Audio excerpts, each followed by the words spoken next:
So Keria came straight out of the lab just now.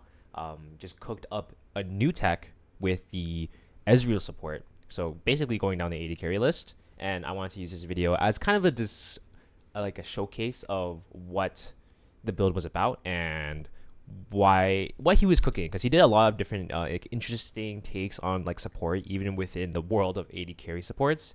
And this comes down to things like draft, his rune setup even, and the way he's playing to adjust for like a champion as unorthodox as this. So let's just jump into it.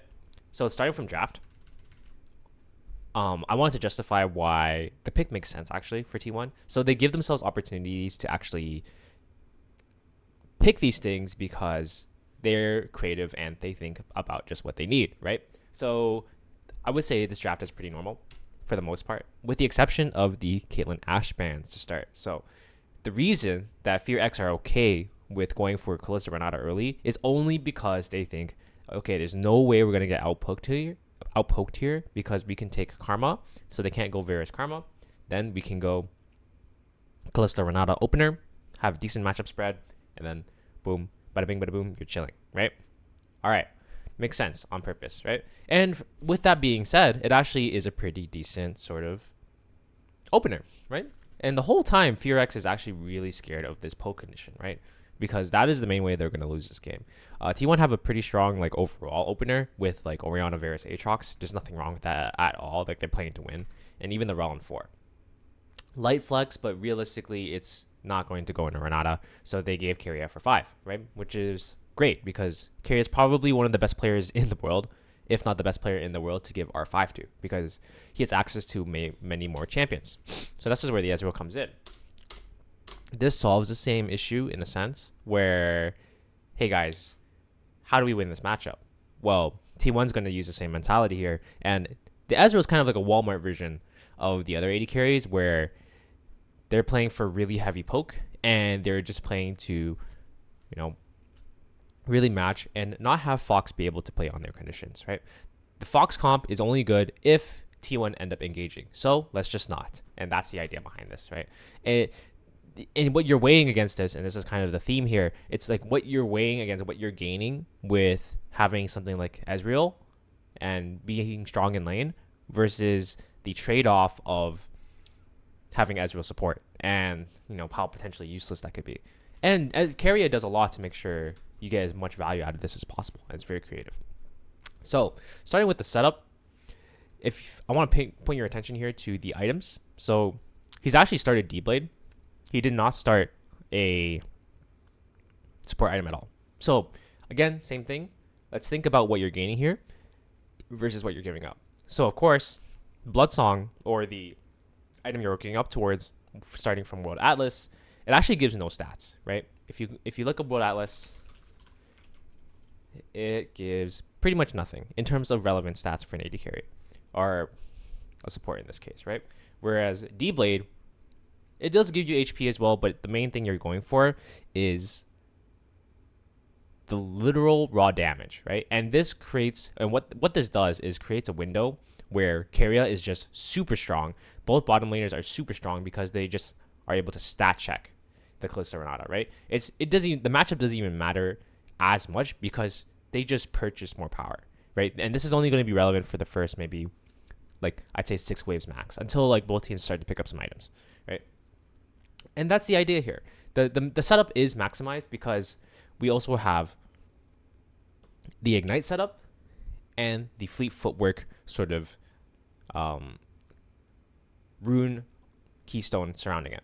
And the way this works is that Keria's playing the attrition game, and he's actually going to play a little bit like a psychopath, as you can kind of see in later fights, right? He positions very aggressively. He's playing like he's worthless, and that's kind of true because that's basically how this build's going to work in the later phases of the game, and you're not going to be very useful later on.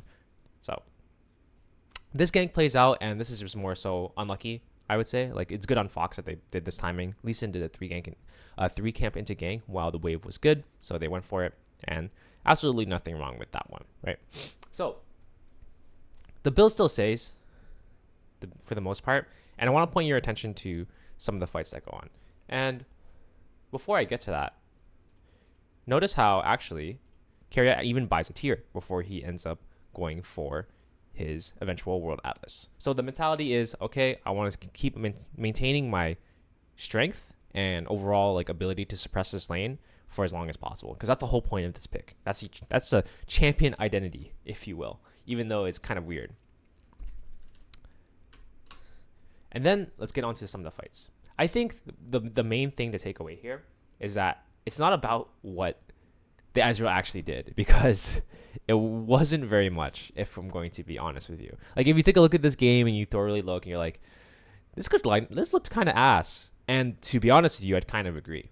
So, but it's not about what Keria does. It's about what Fox can't do, if that makes sense. So, and that's the poke condition that they were going for.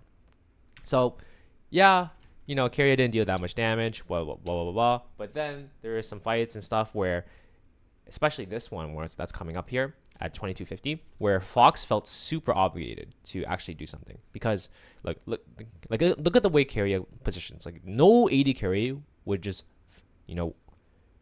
fully walk up to a Lee Sin like that, because Keria knows he's not important actually. So he's just throwing shit out. Like, he's just really annoying. And it gets to the point where Fox actually can't play towards objectives because T1 are setting themselves up properly, and they know how to play this comp because they know the identity of it. So they're actually playing for this. They're playing for this sort of poke position, and this is what forces Fox to actually just pull the trigger. I don't know if it was this timing that was optimal. It's easy to say after the fact as a viewer to just be like, yeah, this was shit because they got wiped on this fight, but we want to critically analyze why they would go for this and kind of justify why, right? So the obligation here is because, as you can see, the way they're playing these fights is that Fox is slowly getting poked out, and then the karma is not enough. So therefore, Fox must have made the call to say, all right, we can't really deal with this anymore. We really need Drag Soul on this timer, or else our comp's probably not going to win. Because ironically enough, T1 actually also outscale. So that's probably what triggered this sort of fight. They really can't give this drag. If it goes to like 29, 30 minutes, like, the T1 comp's just going to get really strong, right? So this is what sparks this, but that's also, ironically, against what the Fox comp is going to do, right? It's Fox wants T1 to actually engage into Fox, but it's not possible because Keria exists and Gumayusi exists, right?